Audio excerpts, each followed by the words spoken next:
It's the Print Factory show. Sorry, it took me 1 second to process which show we were on because NBA, NFL, we're going back and forth here. But we got some NFL on a Wednesday. I'll be breaking it down for you guys. Obviously, JSU here. We got Big T. We got JJ from the bet side. Unfortunately, ODB, again, cannot join us because of, I'm pretty sure, the World Series or poker or whatever he's got going on. So good luck to him. Hopefully he crushes, and he'll be back. Right, Tony? He's coming back. I bet he'll probably only miss one more week the rest of the season. He'll be here. He'll be here the rest of the weeks.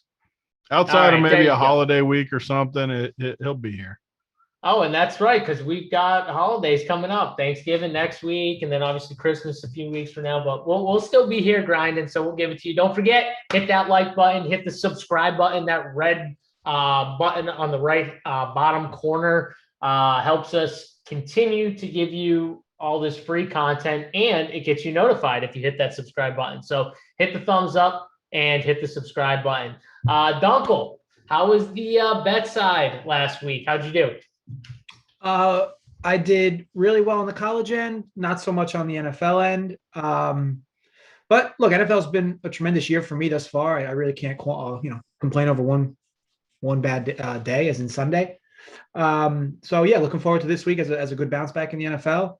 And we'll go from there. I think I got some games I have good perspectives on early in the week, which is not common from me.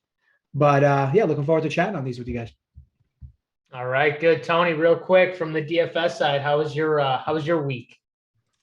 Yeah, it was good. It was a good week. I finally shipped a Showdown thing on FanDuel. I think it was, I don't even remember now, Sunday night maybe it was. One of the nights though. Finally got a shipper in that for nothing huge, but nice to get one, especially after I struggled on the main slate, which sucked. It's been so long ago with all these slates, I don't even remember what even happened talking about it. But I know I got killed on the main slate and bounced back with the Showdown shipper that night, which is always nice to kind of right the ship.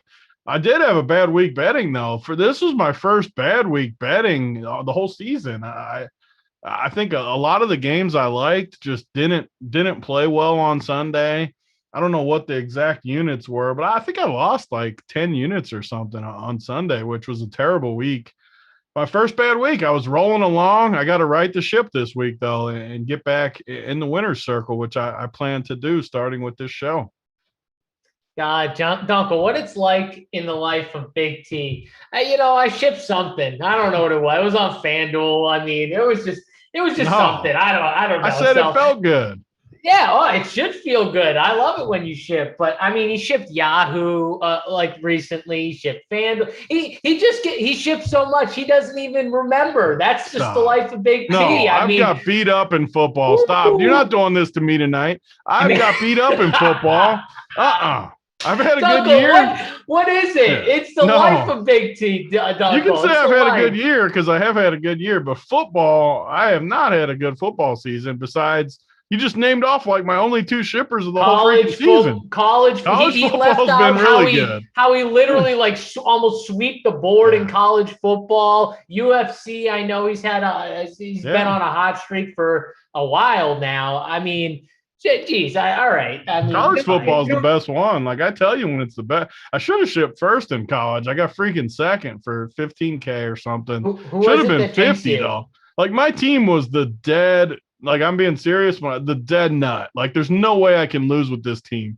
Everybody crushed, and I had a random dude that no one played get 40, and I still didn't ship somehow. I got past. Like there's no way this team should have lost, and somehow I got passed for second place. But still a very good week. I mean, college football is the best. Bruce, I say this every week on this show. Bruce is just amazing at college football content. I love it. Love diving into it. I have fun with like tonight. The prize pools aren't big. I still played 2 games. I love college. I just love the college football DFS. It's just I enjoy it. It's just fun and it helps to do good. But I just enjoy it. It was nice to chat with you on Saturday on DFS end because I ended up building 3 lineups and I stacked that Ohio State game. Did you crush because of it? Yeah, I mean that lineup did really well. But when I looked at the top of the leaderboard, I saw it's because our boy for Purdue, Anthrop, was like, did you play him hopefully on that team? I didn't play Anthrop. He was the key. He got like 40 or 30 or something, and no one had him. Yeah, I didn't play. I just played. I ran it back with Bell, and that was it. That did help though. We should maybe run that show back because we were dialed in on that show, and you hit the winner. We hit some other winners in some spots, and DFS was just. I'm like Uncle. I don't like to talk it up too much, but some of the stuff we said about DFS on that show was the dead nut. Like we said low leverage stack Ohio State. I mean, you're not going to get them at low ownership. And the running backs with it. The running backs with it totally smashed. Oh, yeah. No, it was good. What time was the show, guys? If you guys are going to do it again, you might as well pump it up because people are going to watch this thing. Usually around 11 Eastern is when we would do it. All right. To your point before, JSU, I don't think Tony has to post another screenshot this year. I mean, Don't start choking too. We're not doing this. I'm like Dunkel. Now I know what Dunkel feels like. When we start talking him up, we don't talk me up. What it's like to be the GOAT DFS. Just what it's like. Here because he literally has got dudes filming races on the beach. Oh, God. From hot air balloons, JSU. JSU, people are taking hot air balloons and filming Tony's beach races. God. Are you guys done? When are we starting football? How good does BigT run? I mean, how good does he? And he won by a hair in that race, by the way. The race with the other two DFS guys. If you're a 270 pound, if you're 270 and the other two guys combined don't weigh 270, it's an accomplishment to win a race, JSU. I didn't knock the race. I'm just saying how good you run. You run by this. It doesn't matter how much you win by. It only matters that you get to that finish line. There he is. All right, he came out. So what happened in NFL, Tony? Why? I think Carson Wentz. I can't remember, honestly. You got to remind me. I don't think anyone scored again this week, and I didn't play Dak. You played Wentz over Dak. That's what happened. I mean, and the rest of my team crushed too. So I don't remember. I felt like I had a better team than I did, but. So you probably didn't have much of Dallas. So you probably didn't have as much of CD and Dak together, which was the winner, obviously. That was like the only winning stack besides Josh Allen and Diggs, and I didn't have either one of those. And if you stacked them, you would have run it back. So you would have definitely had a dud from Atlanta if you ran it back with. I would have played Pitts, and what he get 9 or something. And I mean, he was probably the best one to run it back with. At least, I would have played Pitts, and if I played what was the other one? Dak. Who'd they play? They played Atlanta, and Josh Allen played the Jets. The Jets. I would have run it back with Crowder. I wouldn't have played Carter. I mean, either way, I wouldn't have like shipped or anything anyways. But, yeah. All right. Well, on to the next week. We got my Khabib beard. Yep, ship time. You know it, gatekeeper. Richie in the chat saying JSU 3 weeks in a row. Your RB that you've loved has gotten hurt. What's up with that? I'll tell you what's up with that, Richie. We're running bad right now with those running backs. We've had bad injuries all year. Oh, God. I can't even. And then A.J. Dillon gets in there and scores twice, too, on top of the Aaron Jones getting hurt just to rub it in my face. But what are you going to do? You just we jump on back, and I'll keep giving my favorite running back. Could have been me, JSU, and had the over 49 in that game. It was 3-0 at the end of the third quarter. Yeah, you could have been Titled Town. You could have been titled JSU and said his stack of the week was Russ, DK, Lockett, and Devontae. That was not the winner, Tony. I mean, that had to be close to last place.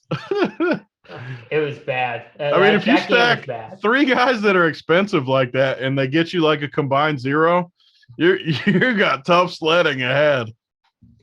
Yeah. You guys can keep bringing up all the running backs that we've called that get hurt. There's just nothing we can do with the injuries. That's the tough part. But maybe you might want to. The worst part is you just know it's coming too. Like it's happened every week. Can we just have 1 week where a dude doesn't get injured? How come it's never the dudes we're fading either? Like it's never like the big fade that goes down. Never. Nope. It's always just. I can't even say it. I'll keep giving them out, and they go down. They go down. It's football, man. It's a tough sport, but we got to get into this slate. Let's get in there again. Don't forget, guys, hit that like button, hit the subscribe button, right hand corner. Cade Cunningham is a man. He is a man. Do you want to say anything else, or is just Cade Cunningham is a man? Just another 40+ piece for him tonight. Just doing his thing. I just watched Kevin Love miss a wide open layup, just like literally left-hand Like layup. Mangone. That was like Mangone costing me it- the freaking RG game 2 years ago, missing a It was- freaking butt naked open layup. I mean, I'm talking butt naked. Like no one was that was in his Mangone. face or anything. That was tough scene for Kevin Love. All right, let's get into football. I'll tilt some basketball as we go, but we'll talk some football right now. News: Tony, Joe Flacco is actually still in the NFL and he's starting a game. That was actually interesting news. We won't start with that game, but I just wanted to say it because I still can't believe it as we get into this week. Let's talk real quick about the Thursday game. New England Patriots, Atlanta Falcons. Patriots -7. 47 is the total. Tony, what are we thinking? Yeah, I mean, on this show and all my shows for NFL, I've kind of keep talking down the Patriots, and Bill Belichick is just too good of a football coach. They just keep winning games with a team that I don't think's any good, but he just keeps winning. And I like Atlanta tomorrow, so I'm gonna keep going to the well. I don't feel amazing about it or anything because I don't love Atlanta, but you're gonna give me, what is it, 7 points in Atlanta, right? Yep. Yeah, I have to take the home team, and they'll probably lose. Belichick will probably beat me again, but I just have to take Atlanta in this spot at home. It does worry me, though, because let me pull this roster up real quick. Because Belichick, I mean, everyone knows this by now. I'm not breaking any ground. Likes to take away the best piece or what the other team wants to do. And you look at Atlanta's roster, and Cordero Patterson might not play. Pitts would obviously be the guy. I mean, even if Patterson plays, Pitts might be the guy. So just say Patterson. I mean, I don't know what the latest news is, but it looked like he was legitimately questionable. If he somehow doesn't play and they only got, I might have just changed my mind right here talking. I might just take New England because, man, how's Atlanta going to score? Mike Davis sucks. These other guys suck. Yeah, I changed my mind. I'm taking New England. I just that quick. I talked myself through it. Yeah, I think actually Mac Jones has looked a lot better recently. Gave him some shit to start the year, but he has looked a lot better. They're starting to, in my opinion, give him a little bit more of a leash when it comes to taking some shots, but he's looked good. And the run game, man, it's their strength, and they do it well. They can put anyone from their first to their fourth string running back there, and he can be productive. Ramondre Stevenson comes in there, Brandon Bolden, and they just don't miss a beat. They run all over Cleveland. They do whatever they want, really. And Mac Jones did whatever he wanted to. I see no reason why Atlanta can't. I'm sorry, the Patriots can't do that to Atlanta and beat up on them. JJ, what do you think? Yeah, I like the first half over. So New England has come out early in a lot of games with good scripts. And the big thing with this New England team and why I don't buy into them being anything in the postseason or playoffs. This team will play well against teams with no pass rush offensively. Mac Jones in his last few games is just in a meadow back there with no pressure, no anything. It's like he's playing 7-on-7, and he's not going to get pressured here either against Atlanta. So for me, though, the reason why, first of all, I know Atlanta's going to be missing some pieces. I know Belichick likely takes Pitts out of the game. But this is still Matt Ryan, a guy that can move the ball downfield as long as he has time to throw. And an offense that's due for a little progression, if you will, especially after that, whatever the hell that was against Dallas. So, yeah, I think Atlanta helps us get there for the first half, and I think New England does their fair share. So I like the first half over in a game where I don't necessarily know how the Falcons are going to stop New England. And I think New England's defense is becoming a bit overrated because of who they've played. And Atlanta's offense hasn't been great this year by any means, but they've proven they can move the ball against susceptible secondaries. And I have my concerns over certain pieces of that New England secondary. And I figure Matt Ryan should be able to take some shots and take some chances. They're home. They play better at home. So, yeah, I like the first half over. To me, it's tough to – I don't know who the hell's lining up to bet the Falcons, though. I'll tell you that. I mean, I get the whole idea of value, and the look ahead line earlier in the year for this game specifically was Atlanta -1, and now it's Atlanta +7. So you could talk about extracting value there, but Atlanta sucks, and it's just hard to feel good about backing them fully. But I do like the first half over. Yeah, I The more I listen to you talk about it, the more I like. The more I talked and then you talk, the more I'm liking New England. Actually, I just can't see a lot of Atlanta. Oh man, they're so bad. Dunkel, I don't think the Patriots defense is actually. People are overrating maybe the actual players they have, but the defense is so good because Belichick is just. He's such a wizard at putting guys in the right spots to succeed. He can do more with less than any coach. I've said this forever. Yeah, he had Tom Brady, but look at the early days with some of those Super Bowls. He did some wild stuff with some players where he had wide receivers playing on defense, and like not other coaches can do that type of crap and succeed. Belichick's done more with less, especially from a defensive side, in my opinion, for a lot of his years in New England. I think you're seeing it on full display with this team that, in my opinion, is not a very talented defense. They're just well coached. Yeah. So, all right, let's move on. We'll talk more about the Thursday game tomorrow. Me, Big T, Tambo do a showdown show every Thursday for members only. If you want to be a member, check out RunPure Sports. We got everything from core plays, playbooks, cash charge for all sports, NFL, NBA, you name it, we got it. So check us out here, and at least hit the like button. If you don't want to sign up, that's fine, but free show, hit the like button for good mojo as we move on to the next game. We'll get into the main slate now. Houston Texans, Tennessee Titans. Titans -10, 44.5 is the total here. Dunkel, starting it off with you. Anything from this game? Yeah, I mean, what do we make of what we've seen from the Titans, right? Are they just prime at the wrong time of the season? Like, are they, I mean, because they're in like good season form defensively. They're doing what they have to do offensively. I just like, call me crazy. I don't buy into this Titans love at all right now. I think that they needed Derrick Henry for what they try to do. They play good defense. They play the Saints without a quarterback this week. Now they play Houston. I mean, I get it. Their schedule coming to the year was going to be a simple one or easy based on their conference and such, but they've also had some easy games as well, obviously. But look, this team's been impressive. It seems like a bit of an overreaction to now lay 10 with them here, but man, Houston can fold up, like all the other bad teams in the league this year. I mean, like the Jets and the Lions. This is not a spot I want to jump in front of Tennessee, but the number is big. If anything, and I'd have to look in deeper, like Tennessee's team total under might be a look, because even if they control this game, they're not looking to run up the score here against Houston.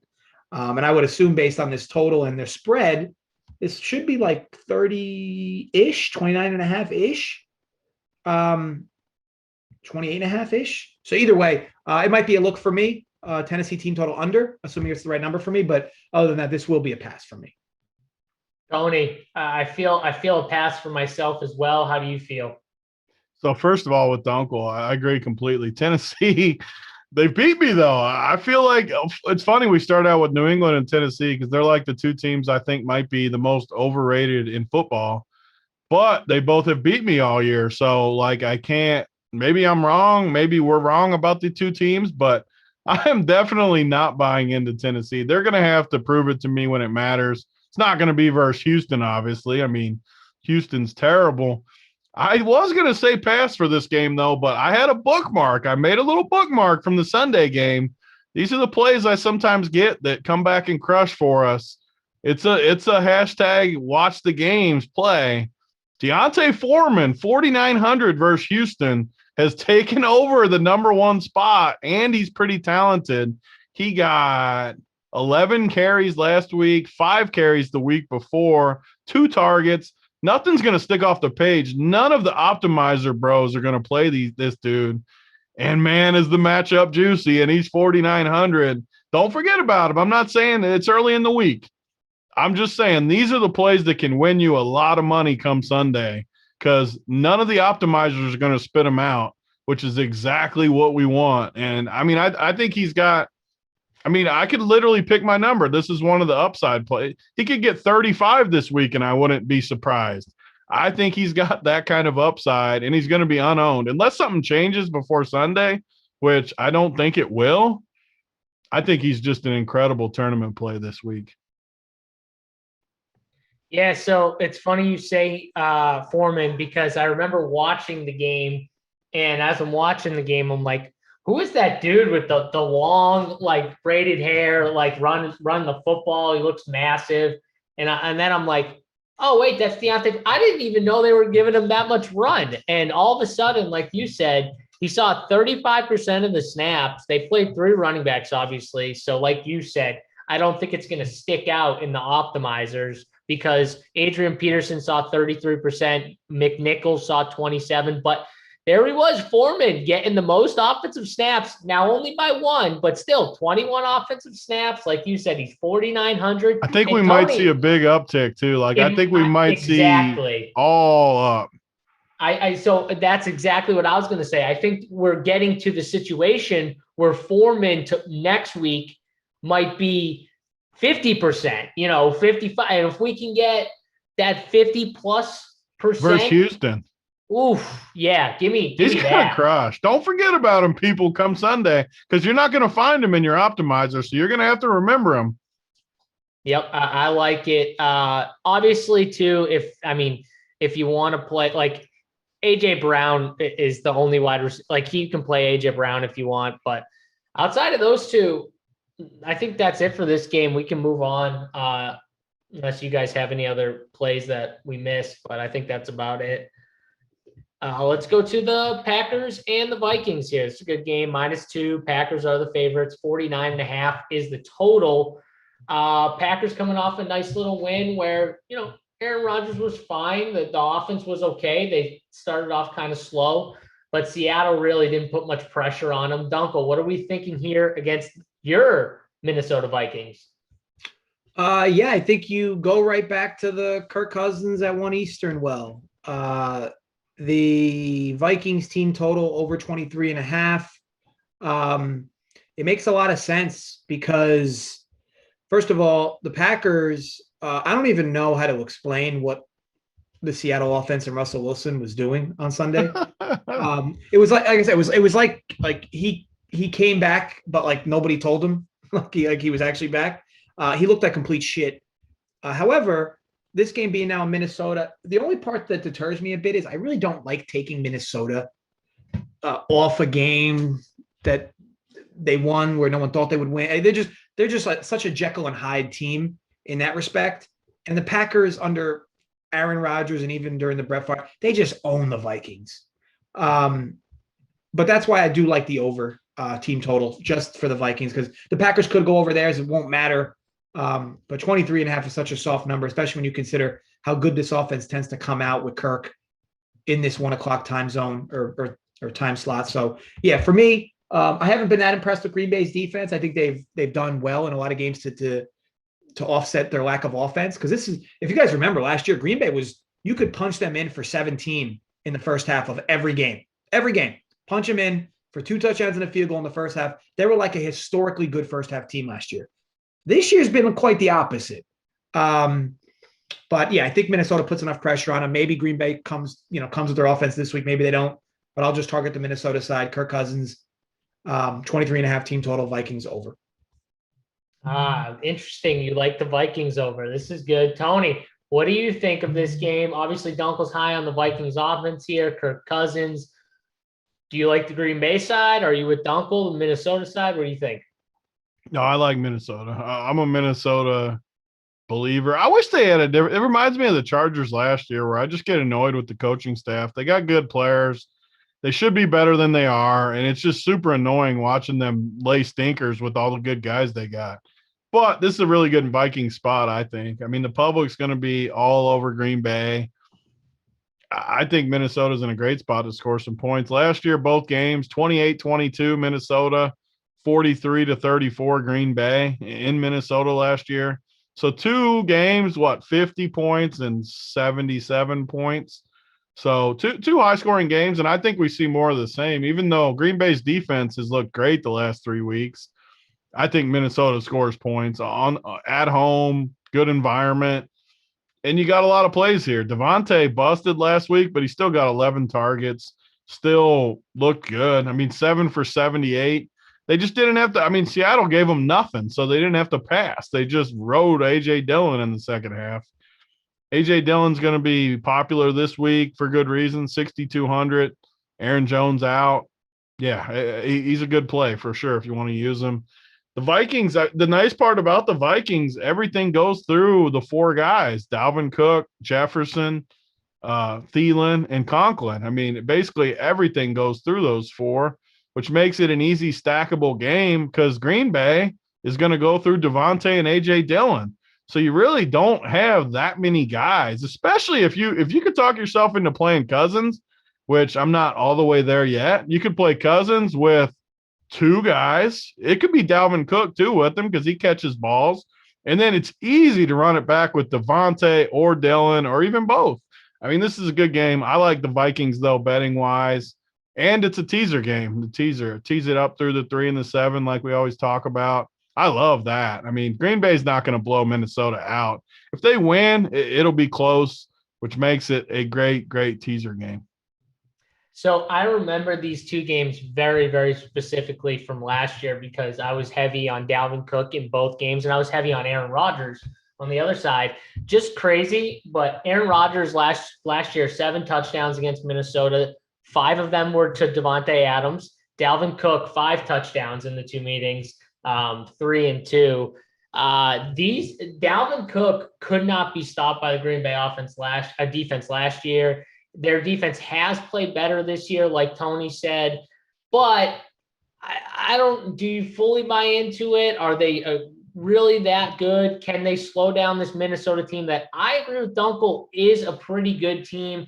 I like the Kirk Cousins at 1 narrative too that Dunkel was saying. He called it last time. I think it was 2 weeks ago, and Kirk Cousins looked good. I'm with you guys. I love this game for DFS. I like Dalvin Cook. I like Aaron Rodgers. I like A.J. Dillon. That's the only problem with Aaron Rodgers is I do like A.J. Dillon.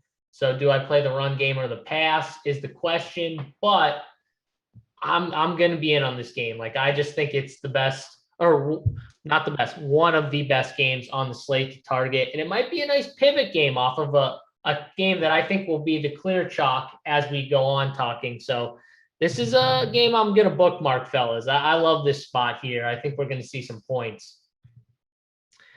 All right. Damn right, gatekeeper. What did I say? I don't know what I said, but he must have liked my take on the game. I hope so. All right, let's move on. We got to Miami. Oh God, Miami Dolphins and the New York Jets. Dolphins -3.5, 44.5 is the total.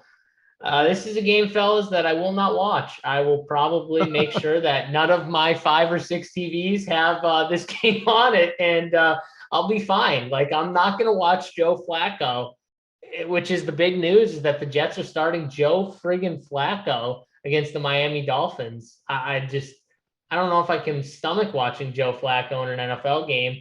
I mean, Tony, you think the guy, could you beat Joe Flacco in a race? Yes or no?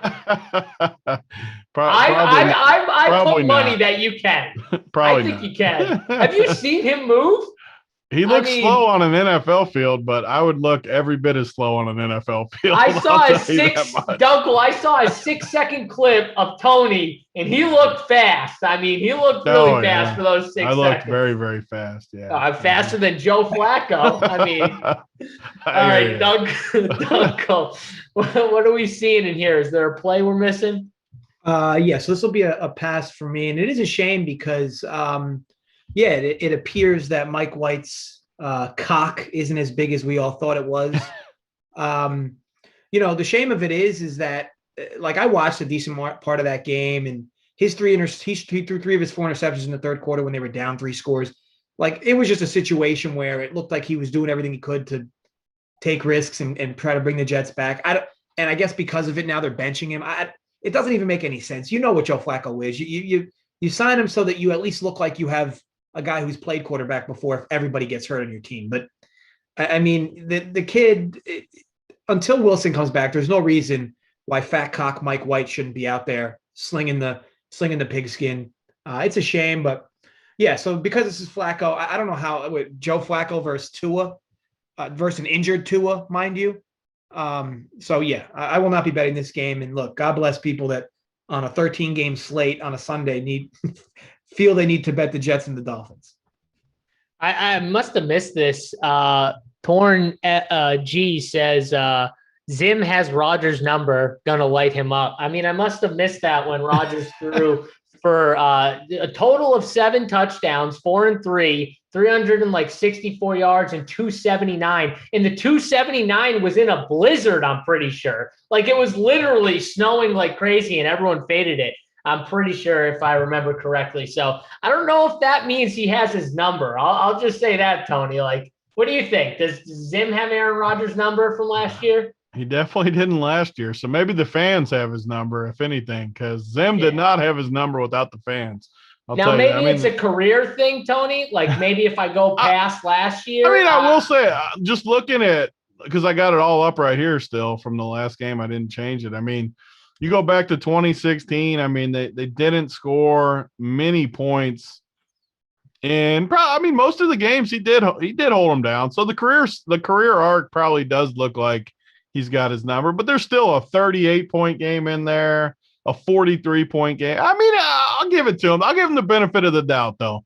It does look like Zim has done decent versus Rodgers, just overall eyeballing it. I mean, he held him to 14, 10, 0, 17, 21, 23, 22. So a lot of like just middle games. 2 explosions and 2 terrible games. Everything else in the middle. So I'll give the guy credit. I was going to make fun of him. I was fully ready for it, but he could be onto something a little bit. Doesn't mean I think it's going to happen this week, but Zimmer blows. Okay. Yeah. I don't care what his record is against Green Bay or Zimmer does blow. He's fucking terrible. He needs to go back. Like all these guys like him, go back, be a D coordinator for somebody and do what you do best. You're just not a head coach. Go be a D coordinator for somebody and he'll be just fine. There is Super Bowl talent on these Vikings teams every year for the last, I'd say 5-6 years. And they have been mediocrity at its finest. So yeah. They showed the craziest stat last week, even though we moved on to the next game. Minnesota, I'm pretty sure this was Minnesota. They're the only team in football that's had a 7-point lead, 7 or more points in every game this year, and they're under 500. That tells you they're a poorly coached team. Every game this year, they've had a 7+ point lead. Like they're the only team. That's crazy that they have a losing record when they've been up 7 or more every game. But so this Miami game, we're starting the show and 2 running backs I would never – 2 off the grid. But the Jets, maybe I'm just more prepared this week. But I did see a crazy stat about the Jets have given up more to running backs than any team like freaking ever. Like 16 RB1 so far on the year, and we're only in week 11.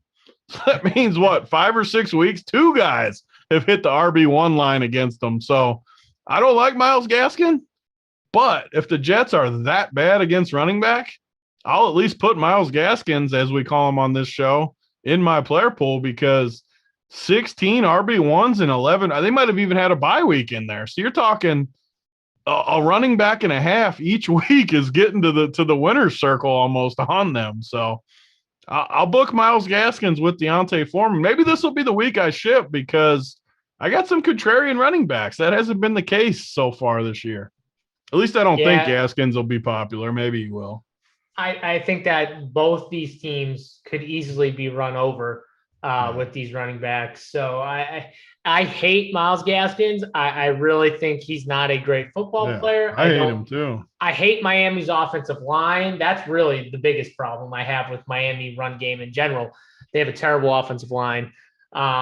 So they don't generate a lot of push. I mean, look, if you compare the Colts, when Jonathan Taylor gets the ball and the offensive line has already pushed the defensive line 5 yards back and he's just hitting the line of scrimmage, like the dude is untouched for 5 yards before he gets ahead of, and then he gets ahead of steam into the second level. That's why he has these monster breakout runs.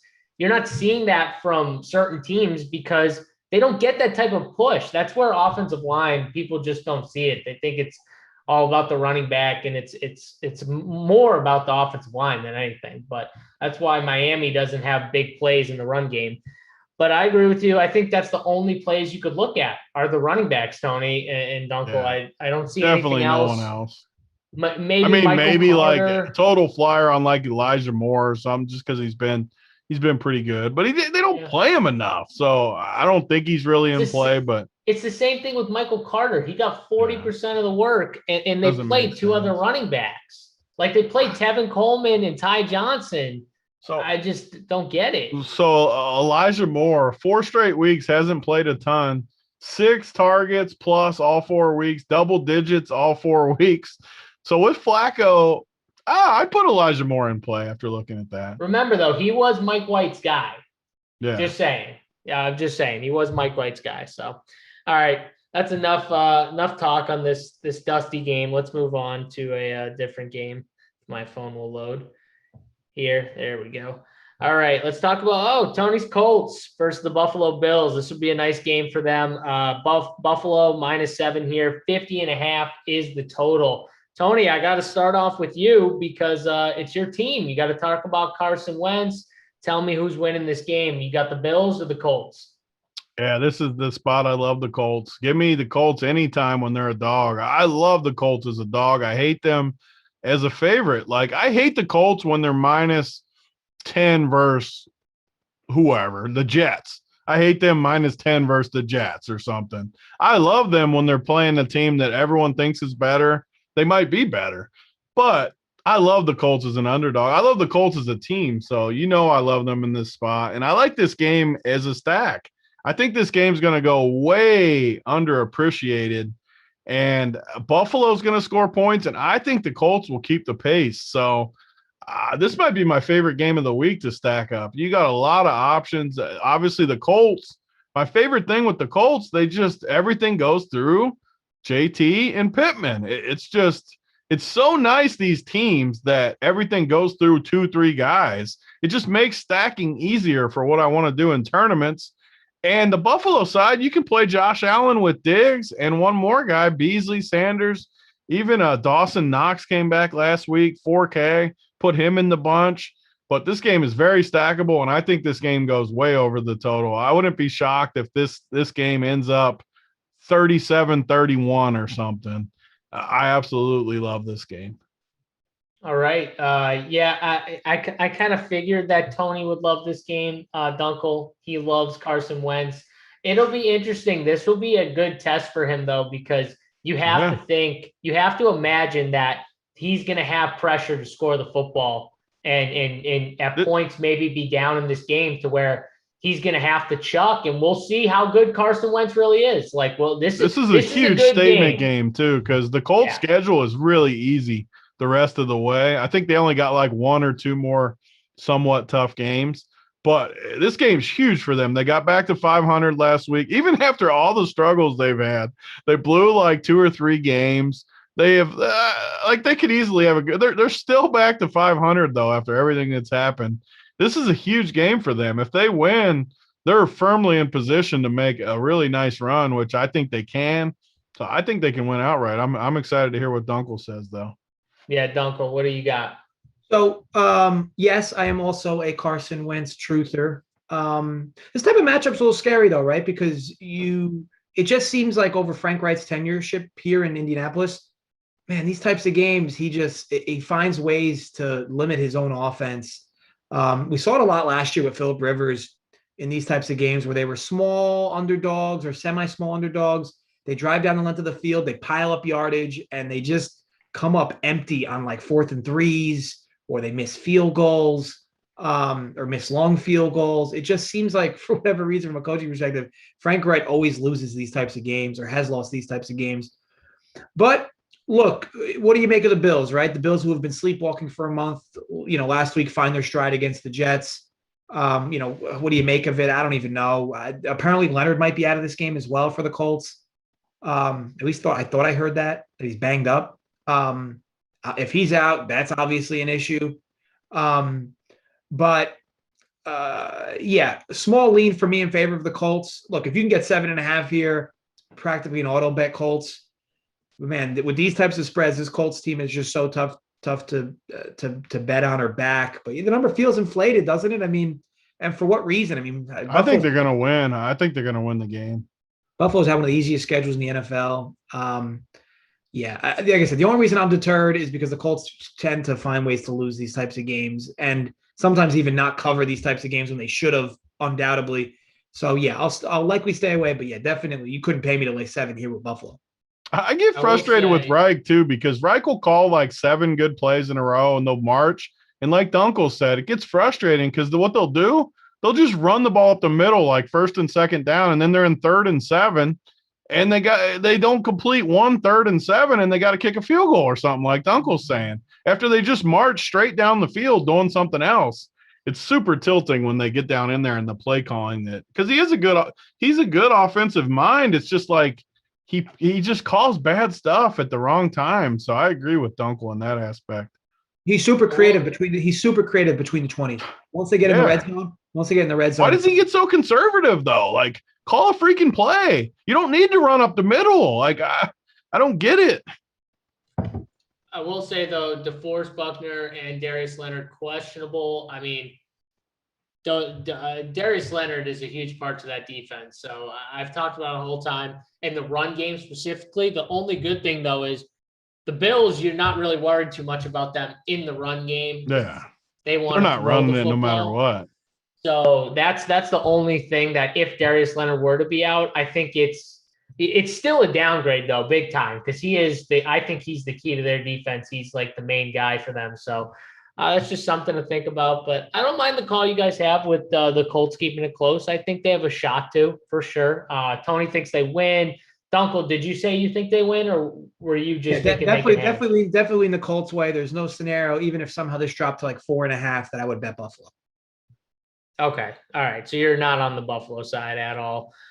From a fantasy side, Tony, are you running back to JT, or I know you were heavy on him last time, or is it more the passing game you like? I mean, if it was in a Josh Allen build, I'd probably be heavier on Pittman. As crazy as it sounds, in a Wentz build, I would play JT and Pittman, kind of like I did last week, where if I play Wentz, JT, Pittman, I feel like I got the whole offense. I can play Diggs and even one more if I wanted, but I'm getting so much usage in a high-scoring game by doing that. I could even play Josh Allen, Diggs, and JT and Pittman and not play Wentz and kind of soak it. Either way, like, you're getting so much usage in this game that I feel very good about it for sure. And Buffalo's going to score. Make no mistake about it. Buffalo's going to score points in this game. I love Indy when they're playing from behind, though, because they can't sit on the ball. They're going to have to throw it. I do. I love this game the more I talk about it. All right. Well, Tony's in love with Carson Wentz and the Colts. Shocker there. Let's move on, guys. Don't forget to hit the like button. Hit that thumbs up for us. Subscribe to the YouTube channel, bottom right corner. Let's go to the San Francisco 49ers against the Jacksonville Jaguars. 49ers -6 here in Jacksonville. 45 is the total. Dunkel, coming to you with this one. 49ers just coming off a pretty big game here, divisional game. What do you think of them now against the Jaguars?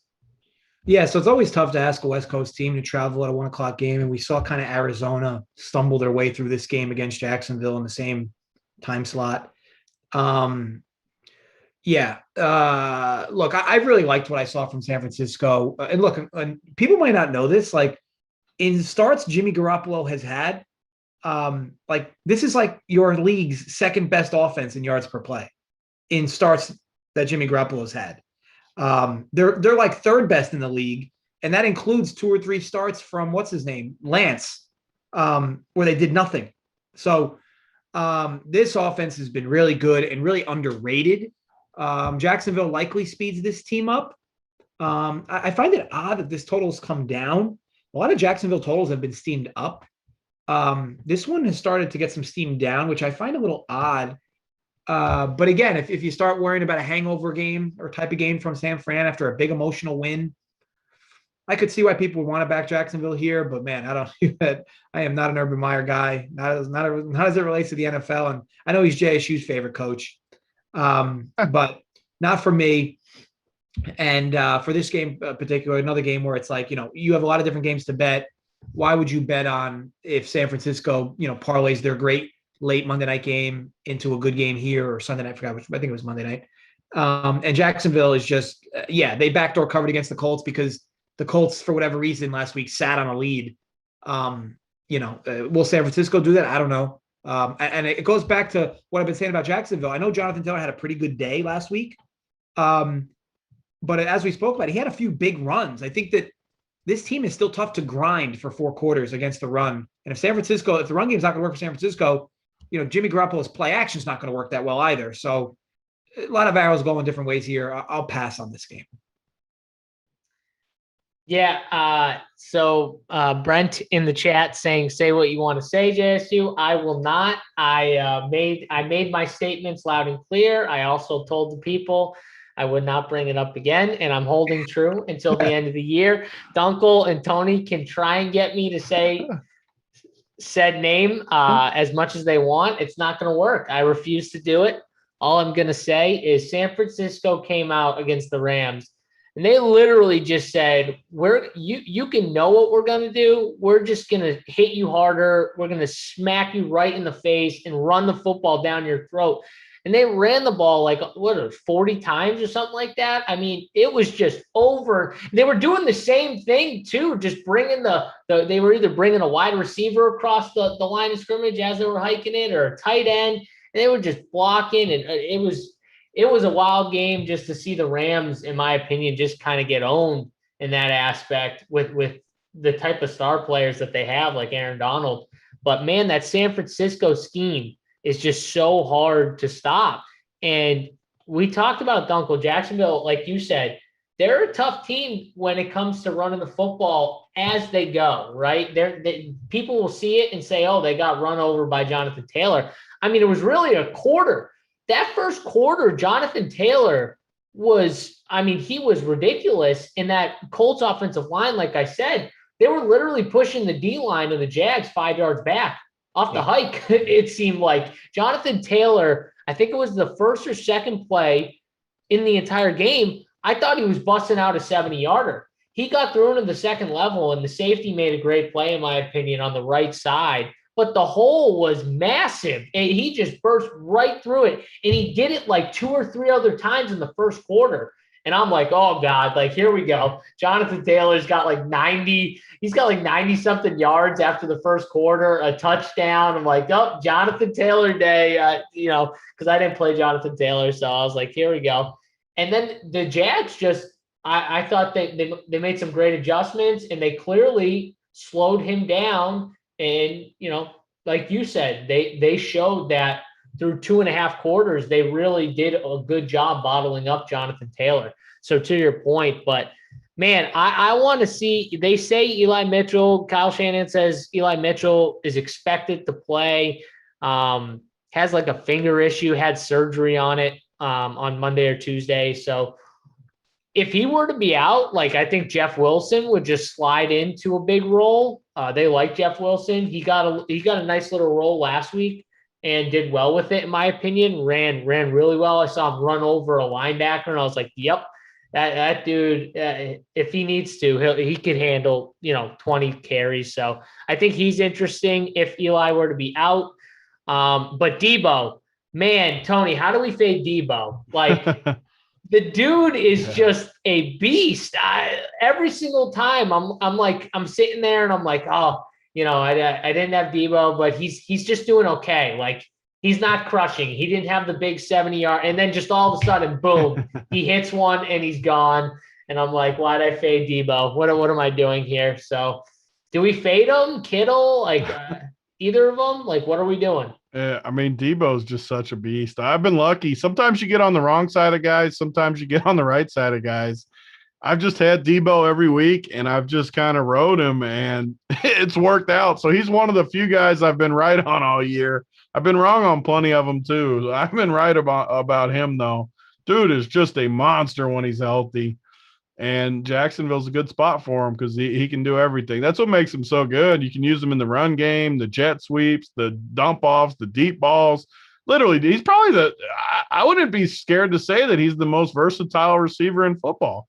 And that includes anybody you want to put in that. He does more than anyone does. He can block too, as good as anyone. So I'd put him, a lot of people probably wouldn't yet, but I'd put him up against basically anyone as far as an overall just talent receiver. Obviously, I mean, everyone's going to take some of those big guys over him, but I don't know. He's definitely not that far away from them, if anything. Total stud. Kittle back healthy, a monster. I just like San Francisco. I've always liked San Francisco. They've always treated me good. Super Bowl, they let me down a little bit, but they played good that game, except for half a quarter when things got a little loose against Mahomes, or they might have won a Super Bowl 2 years ago. They showed what they can do, though, like JSU said. They can line up. No other team in football can do this. I guess Tennessee with Henry, but no one else can line up and just tell you, I'm running through that gap, and I'm going to run it at you, and there's nothing you can do to stop it. And that was against the Rams, who have one of the better defenses in football. They just thoroughly dominate. The complicated part of this game, though, is what Dunkel said. Coming off a big Monday night win or Sunday night, whatever night it was. Was it Sunday or Monday? Monday. Coming off a Monday game, you got a short week. You got to travel for a trap game to Jacksonville. So it is a little worrisome, but the thing I'll hang my hat on is San Francisco has to win. Like, it's not – they're not set with a playoff position. Like, they're like the Colts in a way where these teams have to win football games. So they're going to be ready. And if they're ready, they're going to just steamroll Jacksonville. It's just a matter of if they come to play. I think they will. I think Kittle is a great play. Debo. San Fran's another team. One of the reasons I like them. Everything goes. I never play Ayuk or however you pronounce his freaking name. I never, ever, ever, ever, ever play him. And I don't ever remember regretting it, except when people are out, maybe one of those games. When they're healthy, though, they don't give him work. It goes through Debo, Kittle, and whoever the running back is, which looks like Mitchell this week. So easy game for me. I'm going to play those guys. It is a little hard for me to run back. I mean, Dan Arnold's been good, but he's finally priced up to 4,100. Agnew broke another long one last week. I do struggle with a run back. So it'll probably be just a one-guy game for me. Because, what am I saying? Of course it's going to be, because I'm not going to play Jimmy G. So, yeah, just one of these guys. Kittle, Debo, Mitchell, one. Yeah, definitely one. Like, no way I'm playing a Jags guy on the way back. So definitely going to stay away from that. All right, let's move on to the Ravens versus the Chicago Bears. Ravens -5 here. Dunkel, I'm coming to you for this one. What are we thinking here of the Ravens versus the Bears? I mean, is it just Ravens here, even though it's at home against Chicago? I'm sorry, at Chicago. This makes a lot of sense to be a Ravens crush spot. But man, I really liked what I saw from Justin Fields in his last start. I think did they have a bye last week, and the last time he played was on primetime, I think Sunday or Monday, a week and a half before. Man, he looked good late in that game, and maybe the defense let off a little bit for who he played against, but I thought he's starting to find some confidence, and maybe that's why the line is this short. But this is your typical. I mean, if Baltimore goes up a decent amount, and they can just release pass rushers and let try to let Fields play backyard football. Yeah, this could get pretty ugly. But again, like I said, I liked what I saw from Fields enough to deter me away from the Ravens. But yeah, if I gun to my head, I would lay the 5 with Baltimore. Yeah, Tony, what do you think here? Is it Justin Fields? Do you like what you've seen from the last start? It was against Pittsburgh. And then, I think they had a bye last week, right, Dunkel? Yeah, they played 2 Mondays ago. So, I agree with Dunkel. I liked what I saw. This game doesn't look like a quarterback game for me. Smaller total. There's I've been on Lamar heavy, but this Bears defense looks decent enough, and there's just some great quarterback spots on this slate. So I don't really feel the need to play one of these guys. I think this game will be lower scoring too. I just looking at these projections too, they all look pretty low. I don't know. This game looks pretty trappy to me. The one guy that sticks out is another running back that just looks too cheap. David Montgomery is going to get all the work. What is it with this week? I just like all the weird ass running backs. I mean, I don't know what's happening. I'm usually the chalk running back guy. I play different in other spots. This week, I'm going to be a little different because David Montgomery at 5,500. Baltimore's got beat up by guys like Montgomery this year. I think he's going to go. I just named off 3 dudes I would never name off ever. So remember that come Sunday when I'm not on these guys. Remind me, someone out there that watches all our stuff, remind me Sunday about these 3 dudes I talked about. Who was it? Gaskins, Foreman, and freaking Montgomery. Never. I mean, have I been drinking too much tonight, Uncle? I mean, I'm saying these freaking guys. I've never said David Montgomery in my life, but 5,500 is just so cheap. You bring up a good point. You don't think that Herbert's earned his way to get? I don't think so. I think Montgomery's going to get all the work, like literally all the work. Besides, like a series here and there. Yeah, and if he does, I think you're right. I mean, he's game script independent. Yeah, I mean, I can't mind that at all. So just to give you an idea, he came back off that injury in week 9. Wasn't that his first game, week 9? I think it's only been 1 game back. Yeah. So whatever it was. So just to give you an idea, he played 85% of the snaps in week 9. First game back. Off a bye week, he's going to play every snap. He's going to play 85 or more percent of the snaps. And I agree with Tony 100%. He's way too cheap at 5.5. And Baltimore has not been as good against the run as they have been in past. And not as good. They've been bad against the run. But the Bears have ran the football as a team very efficiently. Even when Montgomery was out, they were still turning yards running the football. I think it's a good spot for a running back here. I also think Justin Fields could get Baltimore with his legs. I do think it's a spot where he could have a decent game on the ground. He's been running the football a decent amount. And I do think this is a spot where he could have a decent game on the ground as well. But I'm with Tony. I'm not going to play any running quarterbacks. It's just going to be a running back, and it's probably just going to be David Montgomery. And that's it. If I had to, you could play a Bateman at 4.5. You could play someone like that who's still cheap, but for the most part, I think it's just one and done for this game. I don't know. Tony, anything from the Baltimore side? Just totally fade it? I think I'm off for the first time all year. I haven't faded Baltimore all year, I don't think. I've played Marquise every week, Lamar every week. Yeah. I don't like them this week, though. I think the Bears could do good in this game. Like I said, I like Montgomery. I think the Bears probably win this football game. Yeah. I'm not a Baltimore believer either. I know people know that. I've been all over Lamar. I've been all over Marquise. I do not believe in them, though. Just watching them as a football team, I know everyone sucks off Lamar. As far as just pure football, not talking DFS, I am just not a believer in Baltimore. Snyder, he wasn't adding you when he said everyone sucks off Baltimore. No, I was. Oh, he was. I was subtweeting him, yeah. Okay. All right, let's move on. We got the New Orleans Saints and the Philadelphia Eagles. Eagles -2 at home. 43 is the total here. Not a very interesting DFS spot in my opinion, but Dunkel, anything from a betting side? Another game that's kind of seeming like a rock fight. I tell you what would for me, this would normally be a Philly smash spot. Them being at home, looks like they get a little more confidence.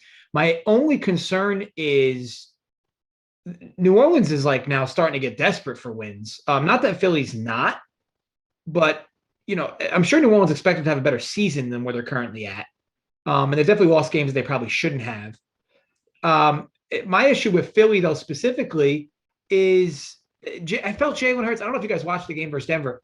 I literally felt he played the best game of his career against the football. Yeah, it was unbelievable. I mean, he was hitting people in double coverage. The end zone throw to Devontae Smith at the end of the catching. And he still only had 170 yards.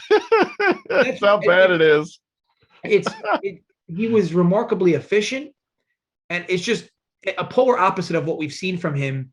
So to me, you just look at that as a good game, and maybe he regresses to the mean in this game, which is a little scary to think that's a likely possibility. 43.5 is a low number. And look, by the way, the Saints, who've been playing in these low rock fight totals, the last few weeks have had totals pile up in the second half of games and go over. I don't know what the hell they're doing in the second half of the games, but they've been good in the first half. So you could look towards the first half under. But again, if you get any flavor of what you got from Jalen Hurts last week, this week, I mean, Philly likely beats this team by double digits. I just don't think you're going to see that version of him again. And this likely becomes a low scoring rock fight. And you know, may the best defense win, because I do think it's going to be more of a defensive battle. Yeah, I would tend to agree with you here. Tony, Alvin Kamara practiced on Wednesday, limited.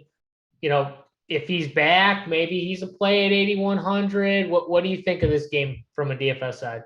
Yeah, nothing for me for sure. I mean, I hope he plays, just because then I don't even have to think about Ingram.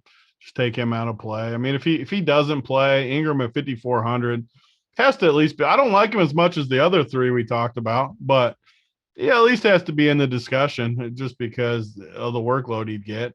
I mean, he wasn't even good last week, and he got 20 fantasy points. I know he got the long touchdown or whatever, but he still, I mean, he was terrible when he got 20. So it tells you kind of where that's at. I just think New Orleans, I mean, we do these shows, 2-3 times a week where we talk football, and I just don't think New Orleans has good players. I've said it all year. Look at their roster. Their roster just isn't good. And people they're well coached, similar to New England. They're well coached. They're going to win games they shouldn't win here and there. But ultimately, they're not very talented outside of Kamara. I wish they would just give the reins to my boy Taysom and play more of a grinded out, running type game and just do that.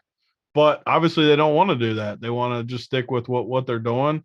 And I don't like that as much. I like Philly in this game. I just don't think New Orleans is any good. And Philly has actually looked decent the last couple weeks. DFS-wise, no way I'm playing anything in this game.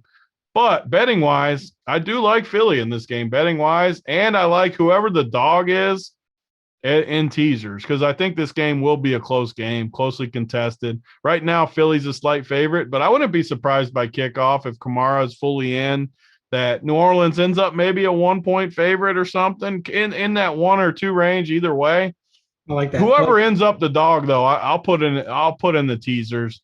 DFS wise, though, definitely nothing for me here, no matter what, really. I like that. Yeah. Yeah, nothing from a DFS side for me as well. Just not an intriguing game.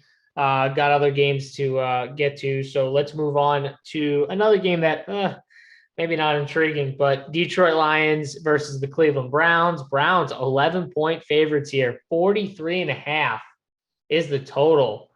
11-point favorites for the Cleveland Browns. Dunkel, well, what do we think about this? So Detroit in a battle of the tomato cans with Pittsburgh. I mean, you watch that game, it was like who wanted God, it was bad. It was so bad. So yeah, and here Cleveland 10-11. Again, I continue to say this, like, I am just not a Baker Mayfield guy. Like I said, he's a good story, the walk on at college, the grit and whatnot, sure, but he's been in the league a few years now, and he hasn't really shown much of anything. And he's got a really smart guy in Stefanski as their head coach, and he's got a really good offensive line.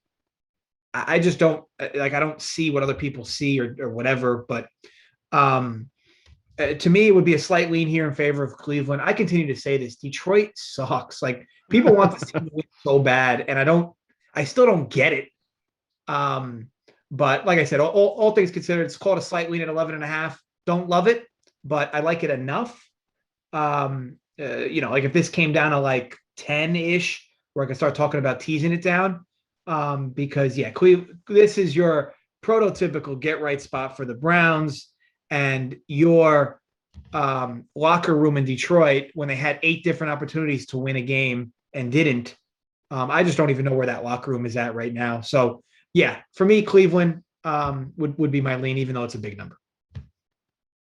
Yeah, I mean, Tony, from a Cleveland side, you've got Baker Mayfield, who didn't practice on Wednesday. He's got a foot, knee, and left shoulder injury. Like foot, knee, left shoulder. I don't know if I've seen anything like this, like from a quarterback, like foot, knee, left shoulder. I mean, dude. Besides when Wentz had the double ankle injury. Well, double ankle. But seriously, though, a foot, knee, left shoulder, like, dude, you need to sit out the rest of the season. Like you're getting hurt. You just got to let Case Keenum take the reins. We get you're tough, but man, it's not working for Baker Mayfield this year. The football gods do not want him healthy to play right now, Tony. And I think Cleveland's just got to hand it over to Case Keenum for a while and let Baker Mayfield heal up. But what do you think if Baker plays or doesn't play? What do you think of the Cleveland side? Yeah, that shows you what I think of Baker, because it really doesn't change anything. I don't like a guy when if he's out, it just doesn't change anything for a team. I mean, literally anything. Like, I wouldn't look at Cleveland an ounce differently if he was in or out. Just the exact same as the backup. So this game, though, I don't really see anything. I mean, the line is tough. I just don't see it. I mean, Swift has a crazy high projection I'm looking at, and I don't really even get that either. I know Cleveland should be up, which means in theory Swift. I just get nervous of these guys. I played Swift a lot early in the year, like last week with freaking McKissick. I get nervous with these dudes that you need the script to go your way for them to be good. There's so many running backs that are good either way. I just get nervous with these dudes. Like, if Detroit hangs in there a little bit, Swift just isn't going to be that good. And I don't agree with his projection. He really hasn't shown a ceiling all season. I mean, part of it is he plays for Detroit. It's a terrible team. Swift is amazing. If they switch teams and he played for Cleveland and Chubb played for Detroit, I would be all over Swift. But, man, I mean, his biggest game all year is 28. He is 77K, and he's projected for 2023. Like, why? I give this speech a few times a week. I don't get it. Tony, I'll tell you what, he had 39 touches. And 30, he got whatever it was. Like, and he got 16 fantasy points. Yeah, he didn't score any touchdowns. Obviously, the 2 other running backs scored touchdowns, but still, like, can you imagine getting 6 targets and 33 carries? But you know that people are just going to see that he got 39 opportunities to. I mean, how many football players get 39 opportunities in one game? That is a ridiculous. That's crazy Derrick amount. Henry. That's Derrick Henry-esque, and he's 7K. And Derrick Henry was 9 something. So people are saying that and going, this dude is literally getting that type of workload. That's why his projection's high. I agree with you, though. Like, at 7K, the dude's got to get in the box. And he's got to get in the box probably once or twice. Like, I mean, you need him to if I play a dude in this price range, I want him to have 30-point upside, and I just don't think he has it. I mean, this sure, he could get 30 if he scores twice. He's going to have to score twice. Matchup is good, though. I will say Cleveland on defense has struggled. I think this is a good spot for Cleveland, though. I get worried about Detroit here. Like, but Tony, what about the other side? Because Nick Chubb is still uncertain for Sunday. I mean, if Dearness Johnson gets the start again, God, that's a dream, because he's a lock if he's in there. Yeah. Total lock. Like, I'm not going to play Chubb at 7,800, but I'll play Chubb at 5,600 called Dearnest. Yes, exactly. I'll gladly do that. I mean, he's the easiest play on the board, right? Yeah. Like, if Chubb's, and honestly, they should sit Chubb. So if Chubb sits, Dearnest is literally the easiest play you could have. Just put him in there. The thing is, though, obviously Chubb is just whatever. He hasn't passed the test yet, so He's uncertain, but who knows? He could pass the test, Why would you Friday, not just Saturday, let him sit another week versus Detroit? And it really doesn't change any. Sure, Chubb's better. I'm not saying he's not, but it doesn't change your chance. The line won't move one single iota, whether one of them. So that means the win odds aren't changing at all. So just sit him for another week. Yeah, I agree. I think the running back in this spot is going to crush. If it's Nick I just Chubb, can't it's pay Nick 78 Chubb. for Chubb. I get it. But if Nick Chubb plays, he could just literally crush this match. No, he could for sure. Oh God, I struggle to pay 78. You will get him low owned though, for sure. Yes, exactly. The problem is though, you got Dalvin Cook in that range, Christian McCaffrey. I get it. It's tough to pay the 78 for him. Yeah. Well, hopefully we get Dearness and we don't even have to think about it. We can just play Dearness. That's the dream for sure. And we move on. I mean, he's 5,600. Yeah, he'll be the chalk of the slate, but so what?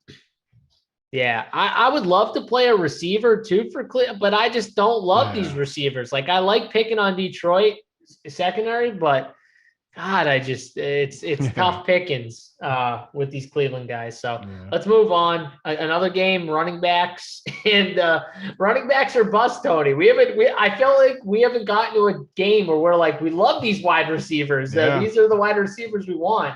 It's got to be coming soon, though. I mean, the afternoon has all the receivers. Oh, that's what it is too. Because we're not there yet. We'll get there though. We got the Washington football team and the Carolina Panthers. Panthers -3.5, 43 is the total. Pretty sure they said Cam Newton's going to get first team reps at practice all week, which would put him in line to start this game. Dunkel, what do we think of Cam Newton in the Carolina Panthers against the Washington football team, who looked pretty good against Tampa last week? Yeah, just another game that I'll consider ugly on this slate, and a game that I'm not going to have any part of. Look, I think Cam Newton coming back short. It's great, I guess. As far as how it relates to this line, I think I actually liked what I saw from them, where they had the newly renamed Phillip Walker between the 20s, and you bring Cam in as you get inside the red zone. I think that strategy is definitely good enough. Proved good enough last week. Maybe it's good enough again here. I liked what I saw from Washington, but I guess maybe a little hangover on their end. That was a huge win for them against Tampa. So yeah, this will be a stay away spot for me. I don't even have a lean in this game. Nothing I really like. And, it's just going to be a complete pass. Tony, what are we thinking here? Is it a Cam Newton season? I did love he scores a 1-yard touchdown. I'm back, baby. He said, I'm back. You were never here to begin with, Cam. You always sucked, but he is 5,100. I mean, I won't play him personally just because I've taken the stance that I'm just not really gambling as much at quarterback. I'm just going to play the guys I think are super safe with upside, but I get it. I'll even say that. I get it if you play Cam at 51 because the rushing upside is large. I mean, especially when they're not worried about his future like they used to be. They could just let him run more than usual, especially around the goal line. He's like going to be Taysom Jr. around the goal line. And McCaffrey looked incredible last week. He looked like the McCaffrey we've always known, completely healthy. He only got 13 carries, but 95 yards on the 13 carries, 10 targets. He caught all 10 for 66 yards.